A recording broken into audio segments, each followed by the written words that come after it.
Auto కార్మికులకు ఏ కష్టం వచ్చినా తాను అన్ని విధాలుగా అండగా ఉంటానని ఆటో యూనియన్ సభ్యులను అధికార పార్టీకి చెందిన నాయకులు వేధిస్తే చూస్తూ ఊరుకోనని టీడీపీ రాష్ట్ర అధికార ప్రతినిధి పిఠాపురం మాజీ ఎమ్మెల్యే ఎస్వీఎస్ఎన్ వర్మ పేర్కొన్నారు. పిఠాపురం పట్టణానికి చెందిన 13 ఆటో యూనియన్ నాయకులు, యూనియన్ సభ్యులు మాజీ ఎమ్మెల్యే వర్మ సమక్షంలో తెలుగుదేశం పార్టీలోకి చేరారు.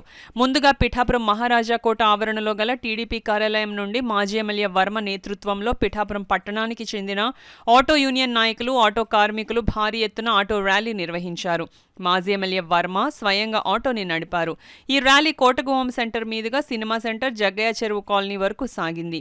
ఈ ర్యాలీ అనంతరం పిఠాపురం పట్టణానికి చెందిన 13 ఆటో యూనియన్ నాయకులు, సభ్యులు టీడీపీలోకి చేరారు. వీరికి మాజీ ఎమ్మెల్యే వర్మ టీడీపీ కండువాలు వేసి పార్టీలోకి ఆహ్వానించారు.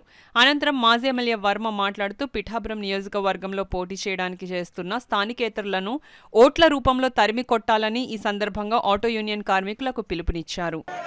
ఎప్పుడైనా ఆటో కార్మికులు ఎలాగున్నారు, ఏం సమస్యలు ఉన్నాయి, ఏమి చేయాలని చెప్పి మిమ్మల్ని అడిగారా అని నేను అడుగుతున్నా. కానీ డబ్బులు వసూలు చేయడానికి మట్టుగా అడిగారు. అది మీరు చెప్పకపోయినా నాకు తెలుసు. 2019లో వాళ్ళు వచ్చాక కరోనా వచ్చింది, అవునా కదా? కరోనాలో వీళ్ళిద్దరూ ఎక్కడైనా కనపడ్డారా? తిరిగింది ఎవరు? వర్మ ఒక్కడే. ఎందుకు తిరిగాడు? లోకల్, స్థానికుడు. ఇక్కడ పుట్టాం, ఇక్కడ పెరిగాం, మన ప్రజలు ఇబ్బందులు ఉన్నారు. మనం తిరిగితే వాళ్ళు ధైర్యంగా ఉంటారు, ఇంకా భయాందోళనలో ఉండరు. మందులు ఇచ్చాం, గవర్నమెంట్ హాస్పిటల్లో జాయిన్ చేయించాం, బ్లాక్ ఫంగస్ ఇంజక్షన్లు ఇప్పించాం, రెమిడీసివిర్ ఇంజక్షన్లు ఇప్పించాం, 75,000 మాస్కులు ఇచ్చాం, మన ఇమ్యూనిటీ ఫుడ్ ఇచ్చాం. ఇన్ని రకాలుగా నేను ఒక్కడే కాదు, మా నాయకులందరూ కూడా ప్రాణాలకు తెగించి పనిచేశారు.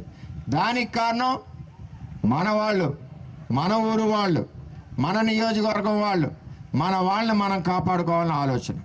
వాళ్ళిద్దరూ ఎందుకు రాలేదు? ఇది పొన్నూరు, ఆ ఊరితో మనకు పని ఏంటి? వెళితే చనిపోతాం. అలాగని వాళ్ళు సొంత ఊరిలో మందులు పంచారు, వాళ్ళు నియోజకవర్గంలో మాస్కులు ఇచ్చారు, అక్కడ కార్యక్రమాలు చేశారు తప్పితే ఓటు వేసిన తర్వాత కష్టాల్లో ఉండి భయంలో ఉంటే కరోనా టైంలో ఇద్దరు కనపడలేదు. మొత్తం నియోజకవర్గం కలిపితే 7,000 చిల్లర లైసెన్సులు ఇచ్చిన ఘనత ఒక్క వర్మదని మీ అందరికీ తెలియజేస్తున్నాను. ఎందుకు చేశారు పని? ఆటో కార్మికులు మన అన్న, మన తమ్ముడు, మన నాన్న, మన ఓడు, మన ఊరోడు, మన పిఠాపురం వాళ్ళు ఇబ్బంది పడుతున్నారు. లైసెన్స్ ఉండాలి. బయటికి వెళ్తే జేబులు కొట్టేస్తున్నారు.